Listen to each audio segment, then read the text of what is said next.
예레미야 47장은 열국을 향한 하나님의 심판 가운데 두 번째 나라인 블레셋 족속을 향한 예언입니다.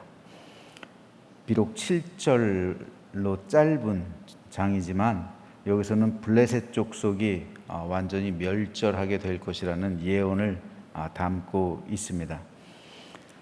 그렇다면 두 번째, 애굽에 이어서 두 번째 나라가 블레셋인데, 블레셋 족속은 그렇다면 왜 하나님의 이러한 심판을 받을 수밖에 없는가에 대해서 살펴본다면, 먼저 블레셋 족속은 오늘 본문에 보면 갑돌섬이라는 데가 있어요. 4절에 보면 갑돌이 있어요. 갑돌섬이라고 있는데 이 갑돌섬이 바로 크레타입니다. 지중해 중앙 부분에 있는 크레테 섬인데, 크레타 섬에서 이주한 족속들이 블레셋 족속입니다. 이들은 함의 후손이에요. 현재 이 가나안 지역을 일컬어 팔레스타인이라고 부르잖아요. 팔레스타인이 원래 이 블레셋이라는 지명에서, 이 족속에서 유래했습니다. 팔레스타인. 블레셋은 영어로 필리스틴입니다. 즉 블레셋. 여기서 팔레스타인이라는 이름이 유래했고요. 이들은 지중해 접한 해변가에 살면서 물고기의 신, 어업이 그들의 주업이었기 때문에 다곤을 섬겼습니다. 그런데 오늘 말씀 보면은 5절에 보면은 내가 내 몸 베기를 어느 때까지 하겠느냐. 이것은 두 가지 중의적인 표현이 있습니다. 하나는 실제로 제사를 낼 때 그들의 몸을 베면서 그들의 우상 앞에서 제사를 드리는 행위고, 하나는 자해하는 거예요. 제사를 드리면서 자해한다는 의미가 있고, 또 하나는 영적으로 보면은 이스라엘 민족을 괴롭히고 그리고 그들에게 고통을 주고 학대를 하는 것이 마치 내 몸을 자해하고 있다는 거예요. 왜냐하면 하나님이 심판하실 것인데 너희들은 하나님을 대적함으로 인해서 자해하고 있다라는 그 두 가지 의미가 있습니다. 먼저 이들 족속의 기원을 한번 살펴보죠. 창세기 10장에 보면은 노아의 후손들이 전 세계로 뻗어나간 그 과정이 그려져 있어요. 그 중에 함의 자손들에 대한 기록이 중반부에 기록되어 있는데, 함의 아들은 6절에 보면요, 구스, 미스라임, 붓, 가나안, 네 아들이에요. 함에게 네 아들이 있었습니다. 이들 가운데 미스라임을 한번, 둘째 아들, 구스의 아들로서 세상에 영웅이 된 사람 니므롯, 그렇죠? 근데 미스라임의 자손들을 보면요, 13절에 보면 미스라임은 루딤, 아나밈, 르하빔, 납두힘, 바두루심, 가슬루힘, 갑도림, 이렇게 7 아들을 낳았죠. 그런데 그 중에서 가슬루임이라는 자식에게서 블레셋이 파생했어요. 따라서 블레셋은 함의 후손입니다. 자, 이어지는, 그러면은 마지막 네 번째 아들 가나안, 함의 네 번째 아들 가나안의 후손들에 대해서 그 뒤에 15절부터 이렇게 기록되어 있는데요. 가나안은 장자 시돈과 헷을 낳고, 자 보세요. 여부스 족속 가나안에 살고 있는 가나안 땅의 이름은 함의 아들 가나안에게서 비롯된 거예요. 함의 아들 가나안의 후손들이 살고 있는 땅, 그래서 그 땅이 가나안이에요. 가나안에 있는 족속들은 그래서 하나님이 멸절하라고 말씀하셨죠. 가나안의 대표적인 7 족속, 다시 말해서 가나안의 자식들이에요. 보세요. 여부스 족속, 아모리 족속, 기르가스 족속, 히위 족속, 알가 족속, 신 족속, 아르와 족속, 스발 족속, 하맛 족속. 이후로 가나안 자손의 족속이 흩어져 나아갔더라. 가나안의 경계, 시돈에서부터 그랄, 가사까지 소돔과 고모라, 아드마, 스보임을 지나 라사까지 가나안 땅, 하나님께서 아브라함에게 가나안 땅을 주시겠다고 약속하셨죠. 그 땅이 이 땅이에요. 이 가나안의 후손들이 살고 있던 땅이에요. 아브라함은 셈 족속이에요. 그렇죠? 셈의 후손이에요. 그런데 이 가나안 땅은 함의 후손들이 살고 있던 땅이에요. 다시 말해서 노아에게 노아가 새로운 세상 속으로 나아왔을 때, 그렇죠? 방주 심판을 거쳐서 새로운 세상이 되었잖아요. 그때 노아에게 몹쓸 짓을 행한 사람이 함과 가나안이에요. 함과 그의 아들 가나안. 그래서 가나안을 저주했잖아요. 그 저주에 대한 대가, 그리고 완성이 아브라함 셈 족속의 후손을 통해서 가나안 족속 함의 땅을 정복하는 거예요. 아브라함이 가나안 땅에 들어왔다는 것은 단순한 사건이 아니라 이 노아에게 약속하신, 노아를 통해 저주하신 함 족속, 가나안 족속, 특별히 가나안의 후손들을 저주하신 그 심판을 이행하는 그런 차원에서 이해할 수가 있습니다. 자, 그런데 우리가 여기서 오해를 하면 안 되는 게 있어요. 이거를 여태까지 성서학자들이 잘못 해석을 해가지고 인종으로 해석을 했어요. 함의 자식은 흑인, 함은 흑인들, 셈은 우리 황인, 야벳은 백인, 이렇게 해석을 했어요. 이거 진짜 잘못된 해석이에요. 그래서 함의 후손들, 쉽게 말해서 흑인들은 당해도 싸다, 너희들은 그래서 노예로 사는 거다, 이렇게 되는 거예요. 이게 중세를 거쳐 근대까지 이어진 이 성서 해석이었어요. 그리고 지금 우리도 거기에 익숙해요. 하지만 절대 그렇지 않아요. 함의 후손이 흑인이라고요? 그런 증거는 없어요.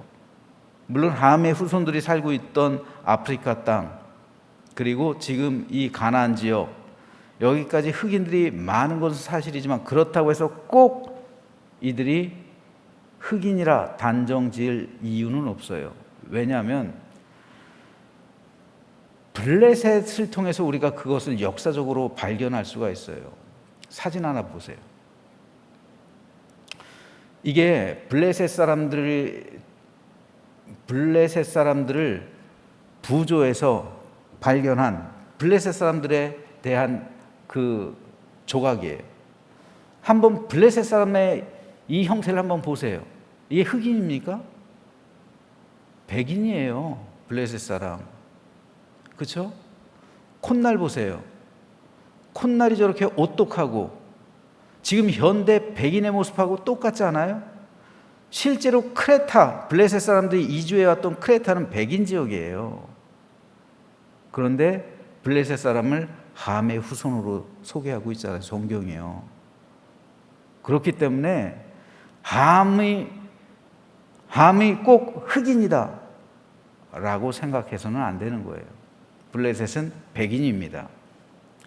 왜 사사 삼손이 블레셋 여인들에게 그렇게 푹 빠지고 블레셋 여인들하고만 결혼을 했는가? 아마도 블레셋 여인들은 금발, 오똑한 콧날, 파란 눈, 매혹적이죠. 당시 가나안 족속에선 당시 삼손이 살고 있었던 자기들의 고향에선 고향 여인들과 구별되는 그러한 아름다움이 있었던 사람들이었기 때문에 아마도 삼손이 블레셋 여인들의 아름다움에 취해서 아마도 그래서 삼손이 계속 여인들과 연문을, 스캔들을 뿌리고 다닌 것 아닌가라는 생각이 들 정도입니다. 그렇기 때문에 이 함의 후손을 꼭 흑인으로 단정 짓는 그러한 우를 우리는 범해서는 안 되고요. 이것을 인종을 인종으로 해가지고 이용했어요. 여태까지 성서학자들을. 당신들은 함의 후손이기 때문에 이렇게 사는 거다. 당연시 생각했다고 이걸 우리가 바로 잡아야 합니다. 근데 오늘 말씀을 통해서 47장을 통해서 하나님은 블레셋에 대해서 심판을 말씀하시는데 왜 그러느냐? 아브라함이 이 가나안 땅으로 도착하기 전에 그때부터 이미 블레셋 사람들이 정착해서 살고 있었어요. 그런데 하나님의 말씀과 같이 이 47장에 있는 말씀과 같이 블레셋은 멸망당해요. 주전 604년 바벨론의 침략을 당합니다.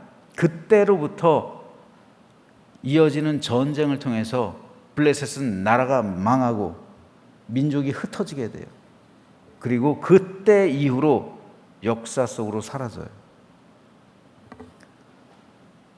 그렇다면 아브라함이 가나안 땅에 도착했을 때로부터 이때까지 무려 1500년이 지났어요.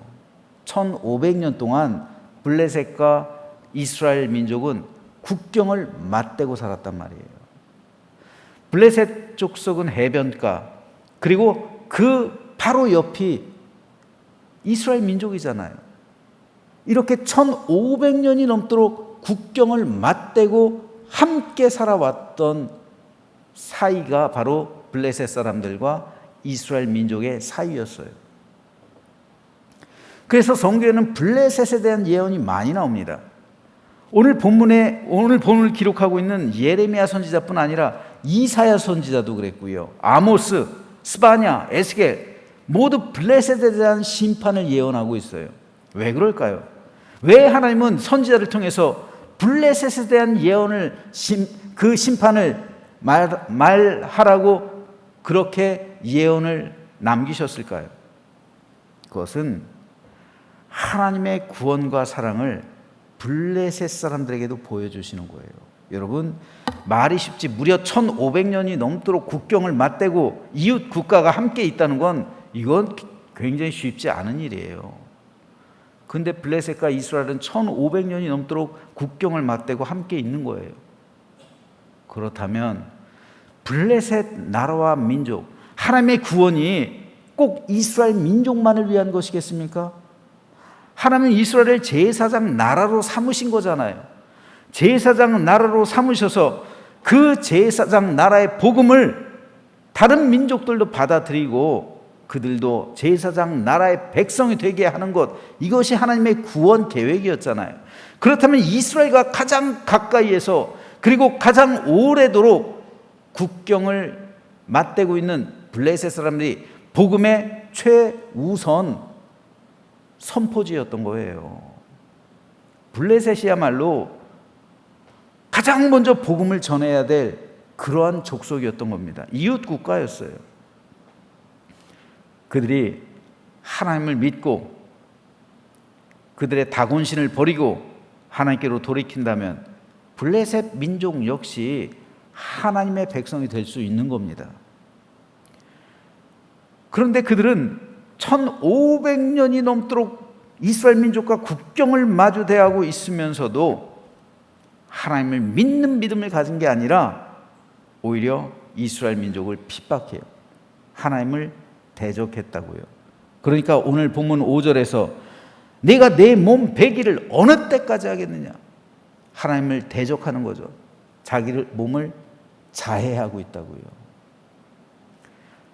자기 몸을 자해하면서 자기 신을 섬기고 자기 몸을 자해하는 것처럼 하나님을 대적하고 있다라는 그런 말씀입니다.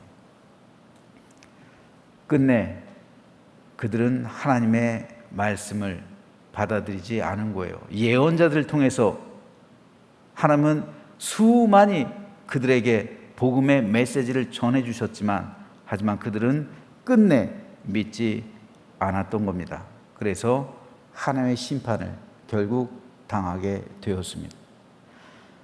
이것은 오늘도 마찬가지입니다.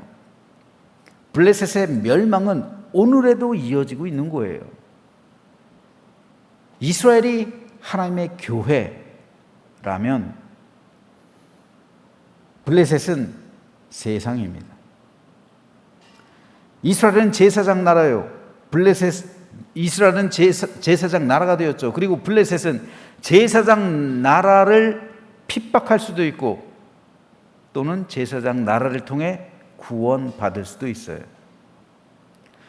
그렇다면 지금 세상은 어떻습니까?